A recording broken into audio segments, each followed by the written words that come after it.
Hello Aries! Welcome sa Encourage 888. So titingnan natin kung ano naghihintay sa'yo sa buwan ng August pagdating sa love, money, and career. Okay? So ang reading na ito ay para sa entertainment at personal na reflection lamang. So gamitin yung mensaheng tutugma sa iyong situation. Yan, start na tayo. So ano naghihintay sa'yo Aries pagdating sa love, money, and career sa buwan ng August? Give me the message. Anong naghihintay para kay Aries?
So dito Aries, lumabas itong the moon, the tower.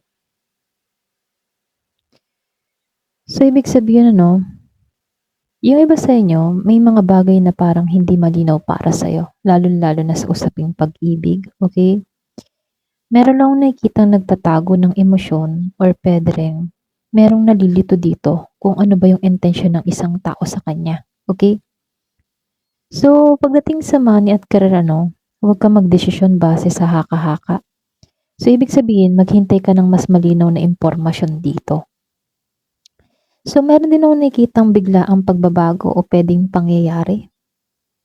Yung iba sa inyo, pwedeng gigising sa iyo yung katotohanan, gabagamat meron kang pagkagulat dito, ito yung magbibigay ng daan sa mas matibay na pundasyon.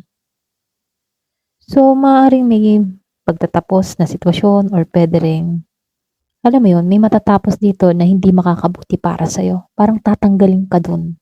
Okay? So dito, lumabas to at ito. So dito,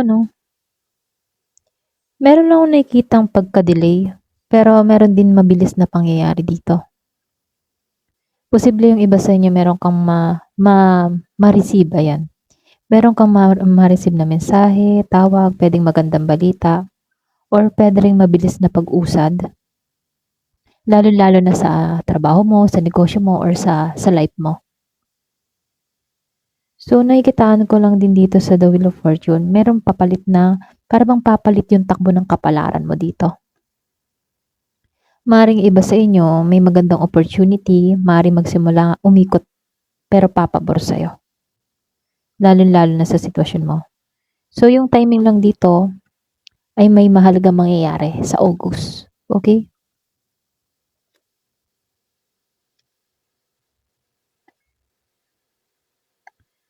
So, dito, Four of Pentacles and the Two of Pentacles upright.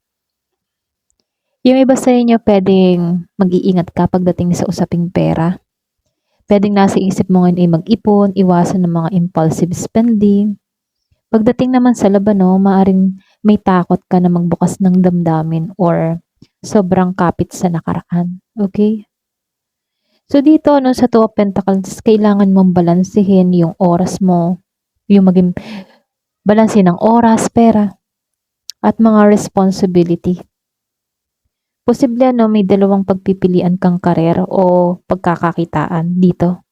Meron kang pagpipilian or pwede meron kang pinag-iisipan. So dito no, meron ka ditong destiny. So ibig sabihin, meron ditong mahalagang pagkakataon, yung tadhana para sa iyo. Pwedeng meron taong paparating sa buhay mo na babalanse sa iyo, okay? Lumabas kasi ang yin and yang, then lumabas din tong the wheel of fortune. So ibig sabihin, meron ditong papabor sa iyo yung ikot ng tadhana, okay?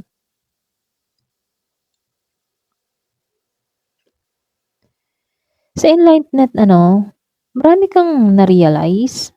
Para bang mas magiging maliwanag ngayon ang direction mo. Lalo-lalo na pagpasok ng August, Gamitin mo yung karanasan mo, bago ka gumawa ng desisyon. Okay?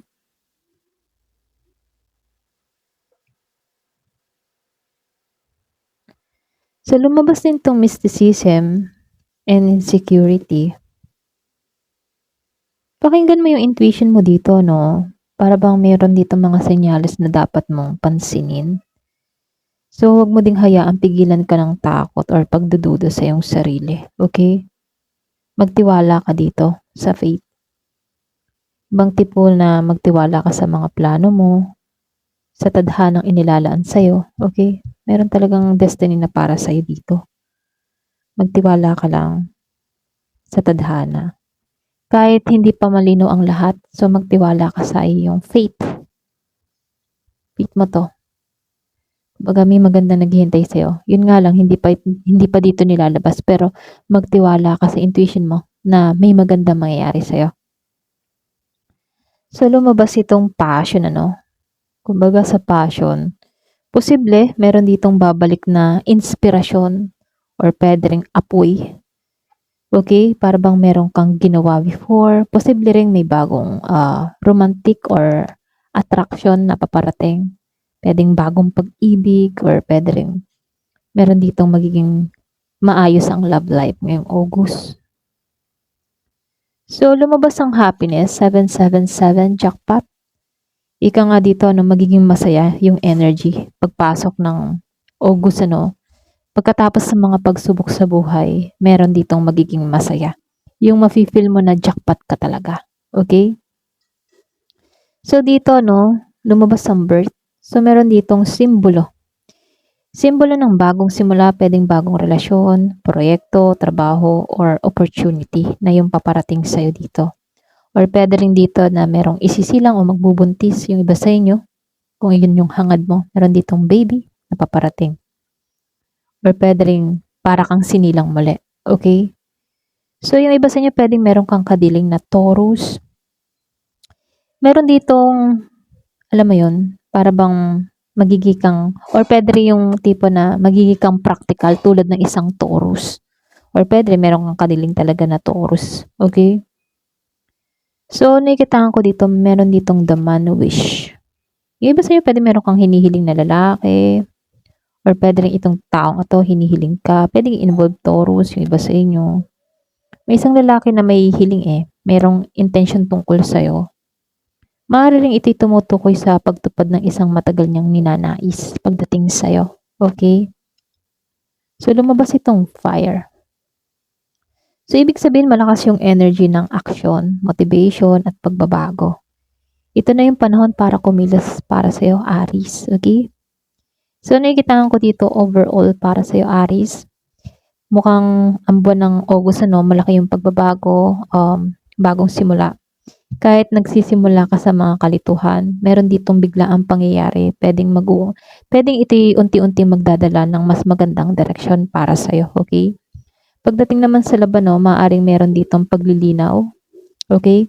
Mabilis na pag-usad, yung iba sa inyo. Sa money and career, may pagkakataong umangat ka. Basta maging maingat ka lang din sa paggastos mo dito.